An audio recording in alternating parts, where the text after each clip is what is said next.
मुझे बहुत खुशी हो रही है और सभी खुश हैं मेरे घर में, सभी घर वाले, मम्मी। मेरा नाम मीमांसा है। मैं भागलपुर की रहने वाली हूँ। मैंने अपनी schooling mount ACC school Bhagalpur से ही की है।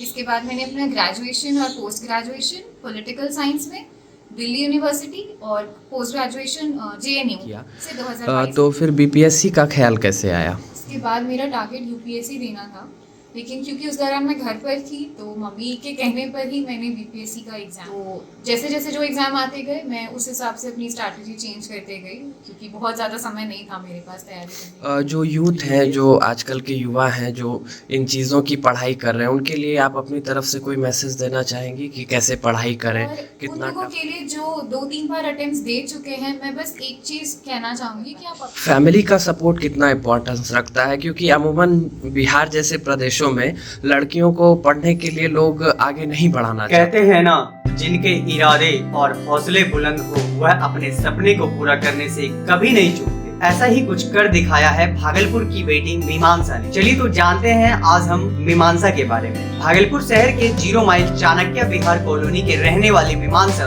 68वीं बीपीएससी परीक्षा में 10वीं रैंक लाकर सहायक आयकर आयुक्त बन गई। मीमांसा के पिता मिथिलेश कुमार यादव कोऑपरेटिव विभाग में कार्यरत है। वहीं उनकी मां कंचन देवी एक गृहिणी है। दोनों के खुशी का ठिकाना नहीं रहा जब 68वीं बीपीएससी के रिजल्ट में उन्होंने अपनी बेटी मीमांसा का नाम देखा। पिता ने कहा, आज मेरी बेटी ने मेरा नाम हर जगह ऊंचा कर दिया। मीमांसा का यह दूसरा प्रयास है जिसमें उन्होंने सफलता पाई है। मीमांसा अपने प्रारंभिक पढ़ाई से लेकर इंटरमीडिएट तक की पढ़ाई माउंट एसएससी भागलपुर से की। उन्होंने उसके बाद दिल्ली विश्वविद्यालय और जवाहरलाल नेहरू विश्वविद्यालय से स्नातक और स्नातकोत्तर की। उन्होंने राजनीतिक शास्त्र में स्नातकोत्तर की डिग्री हासिल की। मीमांसा ने साफ तौर पर कहा है कि मैं किसी भी कोचिंग संस्थान का सहारा नहीं लिया हूँ। मैं मुख्य रूप से सेल्फ स्टडी पर फोकस किया और मैं हर दिन तकरीबन 12 घंटे की सेल्फ स्टडी करती थी। चलिए तो जानते हैं आगे। बिहार लोक सेवा आयोग में आपने 10वां स्थान प्राप्त किया है। सबसे पहले तो आप बधाई की पात्र हैं, और कैसा महसूस कर रही हैं, कितना चुनौतीपूर्ण रहा, इसके बारे में बताएं। जी, मुझे बहुत खुशी हो रही है और सभी खुश हैं मेरे घर में, सभी घर वाले, मम्मी पापा सब मुझसे ज़्यादा खुश हैं। और बस मैं आशा करती हूँ कि मैं अच्छे से अपना काम कर सकूँ। पहली प्राथमिकता क्या होगी? अगर आप ज्वाइन करेंगे तो पहली प्राथमिकता क्या होगी आपके लिए? देखिए, एक्चुअली इस बार बिहार एडमिनिस्ट्रेटिव सर्विसेज की वैकेंसीज नहीं थी, तो मुझे मेरे हिसाब से जो फर्स्ट प्रेफरेंस मैंने रखा था बिहार फाइनेंस सर्विस, वो अलॉट हुआ है। अभी इसके वर्क प्रोफाइल के बारे में मुझे ज़्यादा जानकारी नहीं है, तो मैं ऑन द जॉब ट्रेनिंग होती है, जो भी हमें सिखाया जाएगा उसके बाद मैं कोशिश करूँगी कि मैं अच्छे से अपना काम कर सकूँ। पिताजी आपके बता रहे थे कि प्रतिष्ठित यूनिवर्सिटी से आपने ग्रेजुएशन और पीजी भी किया, तो फिर बीपीएससी का ख्याल कैसे आया? नवंबर 2022 में मैंने जेएनयू से पीजी की पढ़ाई पूरी करके अपना नेट का एग्ज़ाम क्लियर कर लिया था। उसके बाद मेरा टारगेट यूपीएससी देना था, लेकिन क्योंकि उस दौरान मैं घर पर थी तो मम्मी के कहने पर ही मैंने बीपीएससी का एग्ज़ाम दिया था। तो ऐसा कुछ एक दिन में ये सोचा हुआ नहीं था, ये शुरुआत से था कि सिविल सर्विसेज देना है। बट हाँ, बीपीएससी एग्ज़ाम देने का ख्याल ये बहुत ज़्यादा सोचा हुआ नहीं था। ये फॉर्म भरते समय तो बस मैंने मम्मी के कहने पे फॉर्म भरा था, लेकिन बाकी फिर जितनी भी जर्नी होती है, क्योंकि सिलेबस मोरल सब सेम हो गया है, तो आपको एक जैसी तैयारी ही करनी होती है।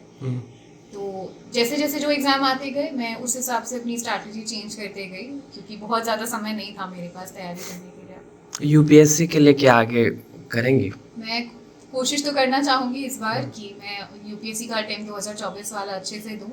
बाकी अब फिर आगे जो भी हो उसको वैसे ही एज इट इज़ फेस करते जाए। जो यूथ हैं, जो आजकल के युवा हैं, जो इन चीज़ों की पढ़ाई कर रहे हैं, उनके लिए आप अपनी तरफ से कोई मैसेज देना चाहेंगी कि कैसे पढ़ाई करें, कितना टफ टास्क हो जाता है? ये एग्ज़ाम टफ है क्योंकि बहुत लंबी प्रक्रिया हो जाती है, तो हर रोज़ पढ़ें, कंसिस्टेंटली पढ़ें। ये ऐसा नहीं है कि एक दिन की जंग नहीं है, आप एक दिन में 24 घंटे पढ़ते रहें, 18 घंटे पढ़ाई करें। थोड़े थोड़े समय पढ़ें, बट कंसिस्टेंटली हमेशा पढ़ते रहें। और उन लोगों के लिए जो 2-3 बार अटेम्प्ट्स दे चुके हैं, मैं बस एक चीज़ कहना चाहूँगी कि आप अपने आप के लिए एक प्लान भी तैयार रखें, क्योंकि जब आपके दिमाग में रहता है ना कि आपके पास कुछ है फॉल बैक करने के लिए, तो आप एक तरफ से फ्री रहते हैं। इसीलिए प्लान भी बहुत ज़रूरी है।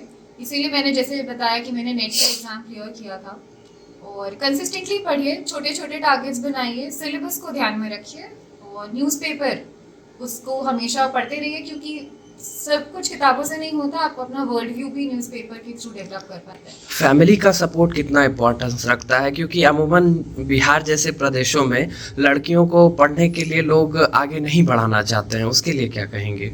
मैं इस मामले में बहुत खुशकिस्मत रही हूँ कि मेरी फैमिली बहुत सपोर्टिव है।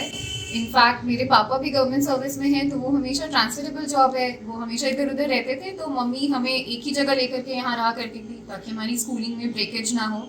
और रही बात, जब मैं दिल्ली में भी थी तो मेरी नाना नानी का घर दिल्ली में था, तो मैं वहीं से पढ़ाई करती थी, मुझे पढ़ाई के अलावा ज़्यादा और किसी चीज़ की दिक्कत होती नहीं थी।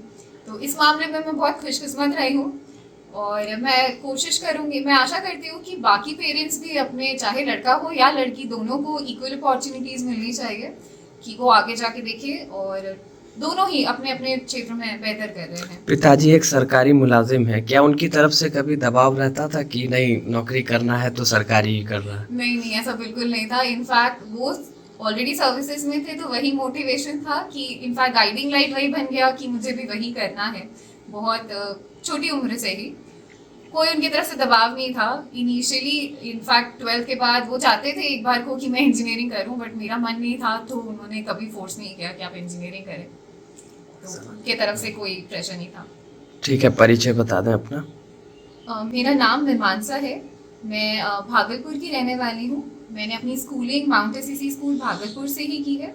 इसके बाद मैंने अपना ग्रेजुएशन और पोस्ट ग्रेजुएशन पॉलिटिकल साइंस में दिल्ली यूनिवर्सिटी और पोस्ट ग्रेजुएशन JNU से 2022 में पूरा किया।